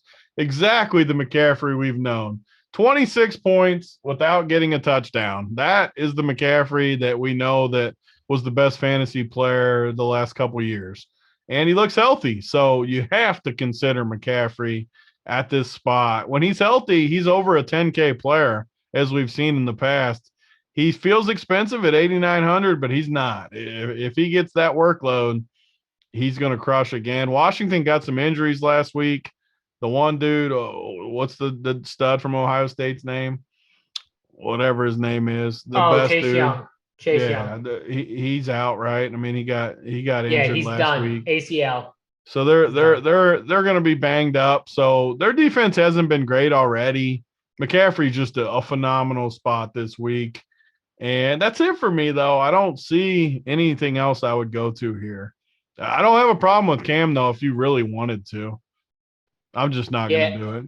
I'm not going to do it either, but McCaffrey definitely makes some sense. I mean, it's dump off city for McCaffrey, and he could easily crush. And if he gets in the box, I mean, he's gonna crush. Like if he scores a touchdown, because you got to think he scores too. After not scoring last week, you got to think. I know that stuff doesn't mean anything, but you got to think he gets it because it's just random. He didn't score. I mean, he totally crushed. Yeah, you got to think he scores a couple times this week. Yeah, you gotta like him a little bit. But like you said, from the Washington side, I don't want much to do with it. I think I'm just we'll move on. Go to the next game. Dunkel, did you like Cam? I didn't even ask you. Did you like Cam in DFS? 5-3? No, I personally don't. 5-1? I think that he doesn't have much upside. His upside is all built around him scoring touchdowns. So if you think that he might score 3 touchdowns, then sure, go ahead and play him. But he's not gonna, like I said, even if he starts, is he gonna play the entire game? And even if he does, this dude's an awful passer. So you're gonna hope to have to get yards in other ways. Not a fan. I still remember when everyone's like, "Oh, he's only sucks because his shoulder's hurt." Is his shoulder still hurt? That wind up, that his shoulder hurt. Like his shoulder's hurt. Like his shoulder's not freaking hurt. Cam Newton, yeah, you can't throw the ball. That's just bad shoulder. That's the excuse. Like that's what I say too when I start throwing the ball and then they start to miss, and I'm like, my rotator cuff's starting to hurt a little bit. Always got to have an excuse ready. That's the right. key. You got to. All right, let's go to Joe Burrow against Derek Carr here. Cincinnati versus Las Vegas. Cincinnati -1 in Las Vegas here. 49.5 is the total. All right, so we're getting to a little better game here, guys. Dunkel, what do we think here? Is it Joey B season? Because I think it might be. Yeah. So the Bengals come back off a bye. It's been these types of games the Bengals have played well in, right? It's the games where you expect them to play well, where they don't, where it's been an issue. The Raiders come off the huge win against KC. I just think it seems like a small number. I would lean the Bengals here. He's lost to KC. Lost to KC. Yeah. I'm sorry, I misspoke there. This would normally be a spot I want to target the Bengals. I don't know. This team was in some type of weird funk over the last few weeks, which makes them difficult. Maybe they correct things in the bye. Maybe they don't. Look, contrary to what I said earlier, the Raiders with the bad loss at KC, it does change things for how they approach this game. Overall, slight lead in favor of the over at 49.5, because I do think you have two better offenses and defenses, and two teams that do have big playability. But I will stay away from this game. All right, so Dunkel wants nothing to do with this game, Tony. That's interesting. So Dunkel has a little more respect for the Raiders than I know you will have. What do you think of this game? I think the Raiders are awful. And after everything that's happened with Gruden and Ruggs and now getting blown out last week at home, was it at home or was it at KC?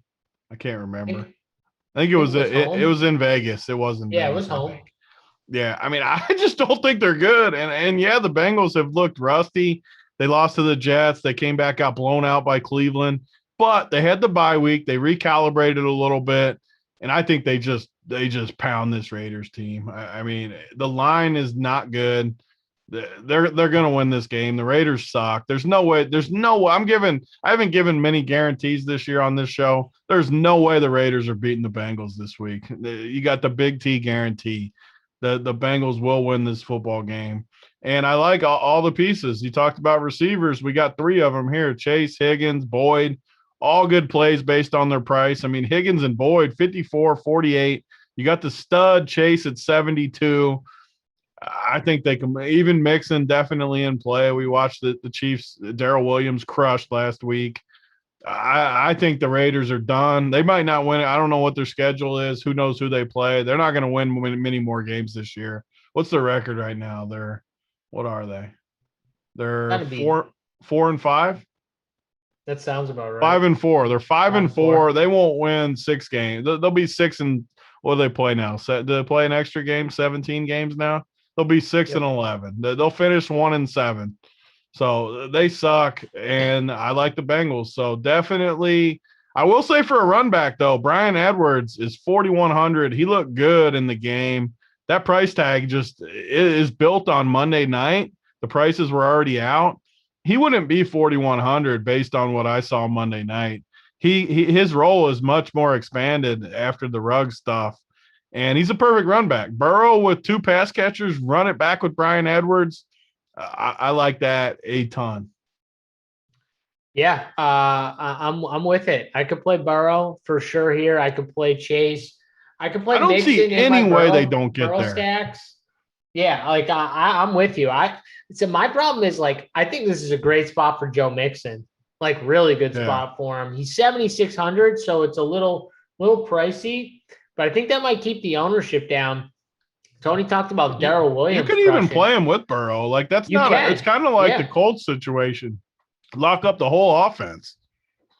Even if the Raiders play good in this game, say you don't agree with me and you think the Raiders play good, that's even more reason the Bengals crush. I mean, Tony, you just talked about though. Let's just say we plugged in Joe Burrow, and you know what? Let's just say we wanted to play the 2 studs. So we wanted to play Chase and Joe Mixon. We just love this game. You talked about Brian Edwards. He's a cheap run back, right? So he fits our rule of bringing one guy back. 4,900 per spot left with that stack. And we talked about a bunch of cheap running backs to kind of fill in. There's our build. There's a build right there where and that's going to be a low-owned build because not many people are going to play Mixon and Chase together and on top of it play Mixon with Burrow. And have to fade a few of these crazy total games. So it's going to be very contrarian. Now, the question is, can Las Vegas put up points to stay with Burrow to keep the game interesting from a fantasy set? Like, do you think Derek Carr can do enough to keep this game within range? I hate the Raiders, but the spread tells different. Like, I could be wrong. Maybe they rise up. Dunkel thinks it can stay close. The spread thinks it can stay close. So, I mean, just because I think it's a lock doesn't mean it's actually a lock. I mean, I could be wrong. And everything says the game is going to score points and stay close. So, yeah, I mean, I think the game goes over. I think there's going to be points in this game. So I like it. But yeah, give me the Bengals here. I mean, only 1, 2, like 1 point. I'm not as low on the Raiders as Tony. Tony's he's hated them since day one. You've always been a Raiders fan too. You like the Raiders. I'm a Derek Carr. It's been our biggest disagreement over the years. You love the Raiders and I hate them. I'll tell you this. I think that Derek Carr, I'll say it again, is a solid quarterback. Solid. He's not great. He's not bad. He's solid. But one thing this team is clearly missing is the deep threat of Henry Ruggs.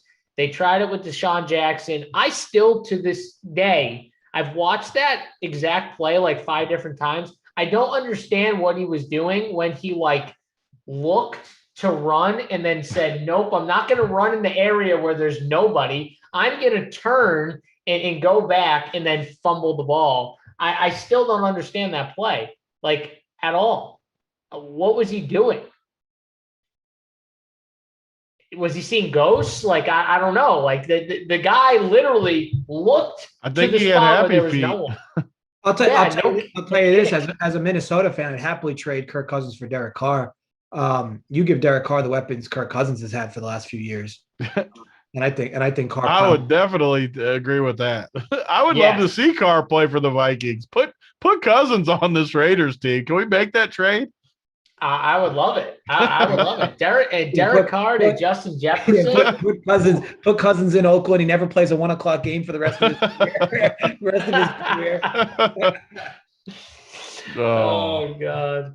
All right, let's move on. Enough of this Kirk Cousins, Derek Carr talk. That would make me happy though. All right, let's go to the Arizona Cardinals and the Seattle Seahawks here. Only a couple games left.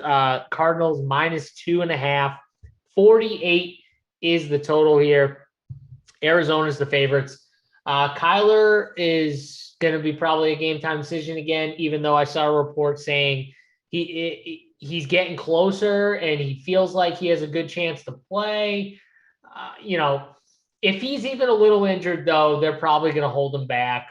So we'll see as we get to Sunday with Kyler Murray, because I've heard the last 2 weeks that, oh, he's possible to play. And then as we got to like Friday and Saturday, it's like, nope, he's not playing. So let's see what we get here. But Dunkel, what do you think of this game here? Cardinals against the Seattle team that looked really bad against Green Bay.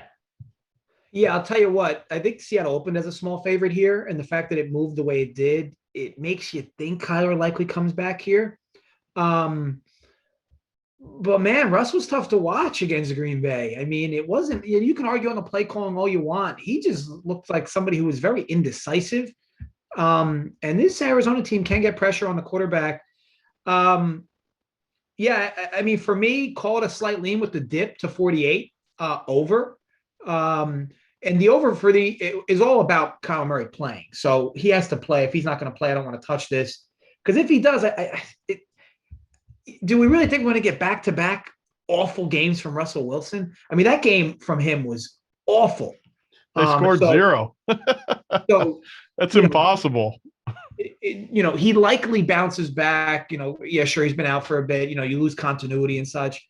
And look, this is a pretty big division game for Seattle, right? I mean, they're not dead. I mean, they're, yes, on the outside looking in, but they're not dead. But one way to get undead here would be to beat the team that's in first place in your division at home. So it's a huge game for them. And, they used to make a big deal about Seattle's home field advantage.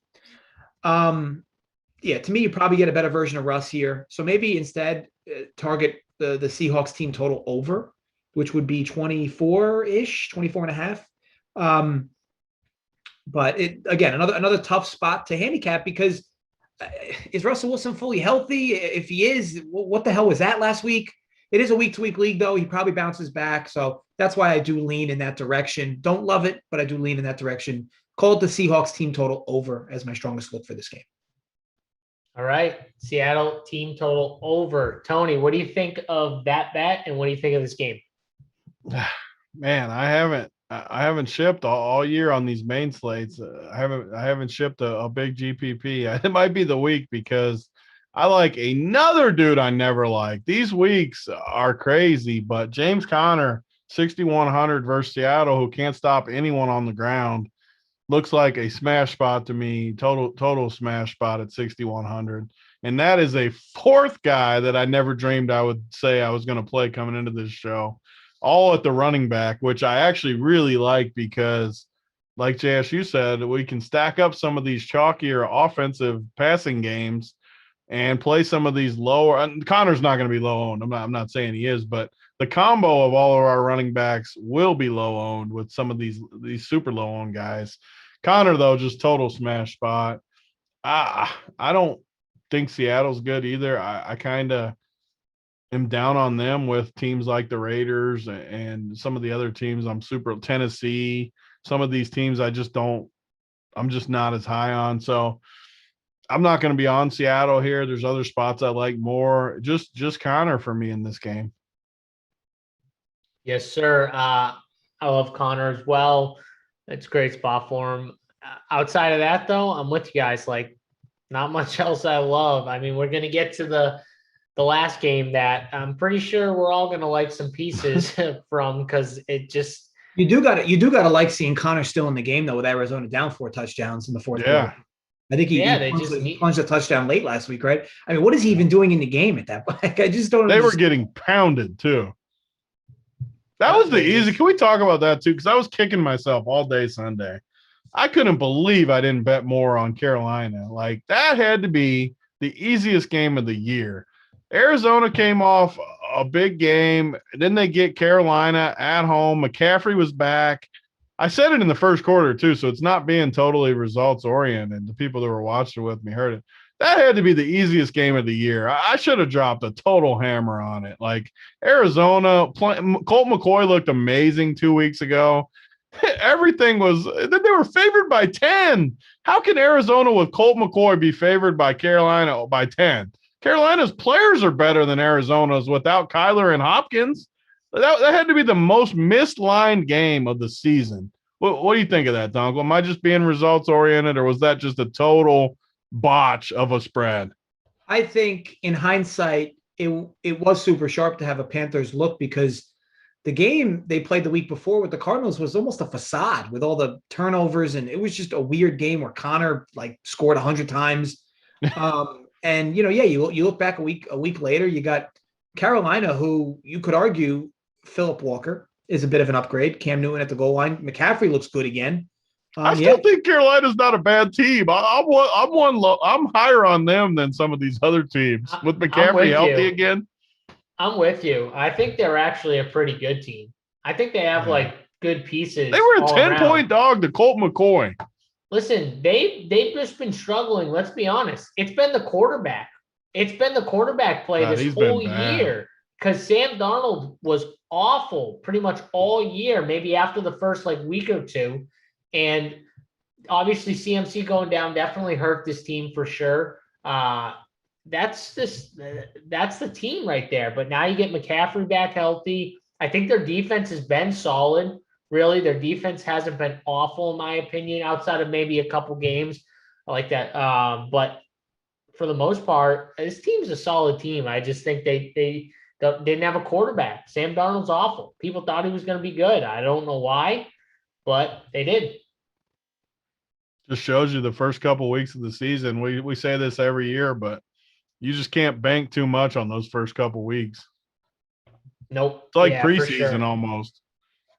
Yeah, it takes teams a while. You'll see it though. Like certain teams, look at some teams' defenses where like they suck week 1, 2, and now as we're getting into it, they look a little better. I.e., Green Bay. Green Bay's defenses look better last couple of weeks. I mean, there are some defenses that get better. Minnesota's been known for this, where their defense might struggle early in the season and then they come back strong later in the season. So it happens with teams all the time. Quarterback play too. So can't fall into the trap. You got to let it play out a little. Let's go to this game though. This last game on the main slate, we got Dallas Cowboys and the KC Chiefs -2.5. Mahomes is back. He's back, guys. I mean, he never left really, but he's back after beating up on the Raiders. He gets a Dallas Cowboys team where the Cowboys defense, listen, they've made it on turnovers. They've turned teams over. The defense, I don't think it's like an elite defense or anything like that. I just think that they're ball hawk. Diggs has been awesome from picking the ball off and having a nose for the football. He has gotten beat though a little bit over the last few weeks, so that is interesting. But now they get the Chiefs defense where he's going to try and be aggressive, and we'll see what the Cowboys roll out there. But the one thing I noticed from the Chiefs team this week, there had to have been discussion about being able to be okay with letting that ball go into the check down space if nothing is there, and setting up screen passes early in the game to just get the ball out of Mahomes' hands and get it into a running back or someone in space. And you saw it with Daryl Williams. They used Daryl Williams a lot different this week, and I think it's because of the way defenses were playing them with the 2 deep, and just not let Mahomes have some easy passes, like just a few. You don't make him have to force it every play. And that's what you saw, an adjustment from Andy Reid, in my opinion, was using the running back more in the passing game. And Daryl Williams was just a beast. Outside of that sick catch he made in the end zone, you could take that catch out. They still pounded him in the receiving game. And I think it was a good adjustment by Andy Reid. I think we see it again. I like, if the teams are going to give it to him, why wouldn't you take all that dumping off? I mean, he had 9 targets, 9 receptions, clearly an adjustment to me. Last game before that, 4 targets, 6, 4, 4. Dunkel, what do you think of what the Chiefs did against the Raiders, and what do you think of this game? Huge coming out party for this Chiefs team, which I think is good for their morale. And it's good to see them back at the top again, right? I mean, get in there. Is that a flag? Buffalo? Yeah. They're not going to kick the extra point, but I don't need them to. No, that's a winner circle. Who scored? a touchdown in overtime when they didn't need it. Who was it though? Oh, it was the running back. Wow. That's pretty Tony, cool. did you have the running back? There's Is a that what couple you're running looking? backs. Depends on which one. Oh, it's a couple of running backs. There's All right. It was Don't- number 25, I think. That helps you, Tony. I don't know who that was. Oh, Rakovich. Really? Rakovich? Yeah. Okay. So Tony's like, I've never heard of that guy. No, he already had one touchdown. Okay. So yeah. So like I said, it was good to see the Chiefs finally kind of correct themselves on both sides of the ball, not just offense and defense. Again, this offense, for whatever reason, has been getting crushed by the media when this offense hasn't been the problem. It's been these like weird botched turnovers. And sure, Mahomes is not hitting the deep throws like he used to, and he's playing a little backyard football at times, which he got away with earlier in his career because it was like, oh, he's just Mahomes being Mahomes and he makes the plays. Hasn't been making them as much this year, but the defense has been the big issue, and they stepped up in a big way in their last game. Here, how is this game not 30 plus to 30 plus though? I mean, how? The total's 56, which is high as it is. I get it. And that's a super high total for an NFL game. It might even close higher. But I mean, both teams could literally score 3 touchdowns in a single quarter if they want. Like if they really wanted to, they could. I think the Kansas City defense showing out the way they did helps. The Dallas defense showing out the way they did against the Falcons helps. I'll have to dig deeper into the exacts of the game, but I know this will be a big stackable game in DFS. But how do you not like this game over the number at 56? This is just if one team, and if one team goes up like 2 or 3 scores, you still feel good about the over because the other team will just start slinging it the rest of the game. There's just a lot of scenarios. Look, if you're Dallas, I'm sure you want to take Mahomes off the field as much as you can, run the football as much as you can. But there just should be yards and bunches in this game. Like I said, total's big, but man, how does this not shoot out? I mean, what we think we're going to be looking at a game that ends 17-13 here. I mean, there's too much offensive firepower. So yeah, call it a very strong lean over at 56. It'll likely be a bet I fire on. I'll just wait to see how this number moves. Obviously, if it gets better, great. But I'll wait to see how this moves. But yeah, very strong lean over at 56, which is very uncommon for me, especially with a number this big. But yeah, all over it. Tony, I mean, from a DFS side, it's got to be just a spot where if you're fading this game, you got some huge balls. But I mean, it's going to be popular. But there's going to be points in this game. What do you think? Yeah, so I think I have a very contrarian take in this game, and I think the Chiefs completely dominate Dallas, and Dallas doesn't score that many points. I'm a believer in the Chiefs defense. It might be a bad take, but it's where I'm at right now. I think the Ingram pickup is huge for them to get a little bit extra on the pass rush. They've looked good to me the last month. They've slowed down some decent offenses. I just think the Chiefs really disappoint some people this week and shut down Dallas.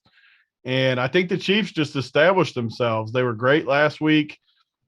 And I think they pile on again with another huge showing this week, which is good fantasy-wise because there's not that many spots to go with the Chiefs. This game's going to be very popular because of the high total, and I just don't see it as much. I like some of those other games more, so I'm glad this game's going to be very popular for a good reason. 2 great offenses, tons of weapons, everything people are going to want. I get it. I get all of it. But that's what makes playing tournaments fun for me because if I have a take, I can go a little different, try to do some things. Sure, I'm not saying the score is going to be 17-10, but I could see it being 34-10 or something like that where Dallas just doesn't get it going. I mean, Dak does roll in garbage time, so if they're up a couple touchdowns, he's going to keep chucking it. They're not going to give up. It's my take, though. It could change by Sunday. Who knows? Maybe how the slate shapes up. But for right now, I'm going to be very, very contrarian and say I am not on Dallas here. All right. I do remember, was it the Chargers Dallas game? Way back like week 2 or 3. I forget which week it was, where it was just so popular in DFS, and the game ended up like 2017. There was a lot of bad calls in that game, a lot of bad flags, but still, I remember it was like by far the most popular game in DFS that week, and probably the whole season. The ownerships were crazy in that game. I think we see a similar output where the ownerships are wild in this game. There's a lot of options though, which is at least good. So it'll spread around a little, but still people are going to be all over this game. The one person like Daryl Williams is only 5.4K. Well, that's because Edward Solaire is going to play. Well, they said it's not for sure. They said they want to see him in practice. And Tony, they have a week 12 bye. So that's the other thing that worries me is it seemed like he was like pretty close to healthy. But I mean, if he doesn't play, for sure, I agree with you. Yeah, if I hope he plays, just so I don't have to play. Yeah, I agree with that too. But I don't want to play Daryl Williams. Yeah, like I mean, but at 5.4K, if CEH if he were to be out, is out, you almost just have to do it for sure. And the only reason why I even think it's possible is just because they have the week 12 bye. It would make sense. Like if he doesn't look great in practice, why are you gonna rush him back out there? Who knows? But like we'll see. Obviously if he does play, then running backs are out for me. If he doesn't play, then Daryl Williams becomes a very popular probably play, but makes sense. Also, I mean, all these guys. I mean, CeeDee Lamb is by far my favorite Dallas guy from a receiving standpoint, if I had to pick one. But they get Gallup back last week. He's still 4.2K. I'll wait to see what ownership's like on him, but if he's going to be popular. He's got to be popular. I mean, he has to be just because of the total, and he's pretty good, and he's cheap. Yeah, probably. So we'll see on this game. We'll see how ownership shakes up. I agree with Tony, though. There are other games. I mean, Green Bay, Minnesota, Vegas Raiders against the Bengals. There are other games that we can go to on this slate. So the nice part about this game, if you're fading, is the prices aren't that great. Like you need these guys to go off at these prices outside of the value guys. I mean, obviously Gallup and Daryl and Pringle and some of the cheaper guys. Sure, you don't need them to go off. I like those plays better though. But I mean, you go up top like Zeke at 77. I would never play 77 for Zeke in this spot. CD, I like CD always 76. Coop will be more popular than him at 6,200. I'd rather play CD, but I just don't. I mean, with Gallup back, I don't know. I feel like it's a perfect fade spot. Even if Dallas scores a decent amount, I still don't think these guys just nuke it. I don't think they just go totally crazy. Yeah, I mean, but if they score, Tony, it's going to be one of Zeke, Gallup, Cooper, Lamb, most likely. I mean, they still got Dalton Schultz though too. There's a lot of pieces they can spread it around to. Yeah, I'm just saying they're going to be popular. Pollard, good vulture. Like Gallup, Cooper, they're going to be popular. Those guys. Cooper's for sure going to be at 6,200. Yeah, I'll keep not playing him. If I gotta. I never play Cooper, so he burns you twice a year. I mean, there's always the 2 games where he screws you, but the other weeks he doesn't do that much. Yep, for sure. And then just Hill and Kelsey, you're just out. I mean, they're fine. I mean, if you land on one of them, I wouldn't play the full stack in this game. I do like the Chiefs side, so no, I mean, I'm fine with them if they land in there. I don't want to totally fade it. I'm just okay leveraging the game with just 1 or 2 pieces from here. Yeah. All right. Sounds good. All right. Tyreek would be my guy though. If I had to play one, I'd play him over Kelsey. Okay. Yeah, he's a beast. But I think we got through the whole slate, guys. Final thoughts, Dunkel. We're hour and 45 tonight. We're trimming this down. Yeah. Right. And as long as we keep getting JSU to not reference Urban Meyer. Basketball season helps us because he watches the games and he doesn't go fully diving into the situations. I'm still in basketball mode right now, so you get me outside of my. This is the first time I looked at football. This was a first look for me. My new favorite part about this weekly show is whenever the Jaguars come up and JSU goes for 10 minutes. I'm not going to mention that name you guys want me to mention. Wait a second, timeout. 10 minutes. 10 minutes. It was You're like right. minute and a half. You're right. It's probably closer to 15. See what they're doing here? This is them trying to get me to talk about said person, and I still will refuse to. Hit the damn like button, like Snyder said. Hit that thumbs up as you get out of here. Tony, final words for the people. No, it's going to be a fun week. Lots of good games this week, fantasy-wise. Maybe the best slate we've had all year as far as options. There's a bunch of ways to go. Some random plays I talked about, some bets we liked. It was fun. Lots of ways to go. And then we got the holidays next week. We need to talk about the schedule here in the next few days because I don't know what we're going to roll out next week, but it'll be a ton of stuff as always. Maybe a couple shows before the Thanksgiving slate and then a couple for the main slate. So we'll change things up, but we'll have tons of content out for you guys. Of course, we'll get you that turkey football content for everyone. All right. That's it, everybody. Good luck in all your contests this week, and good luck in your NBA, hopefully tonight. For me, JSU, Big T, Uncle Dunkle. We'll see you guys later this week. Good luck.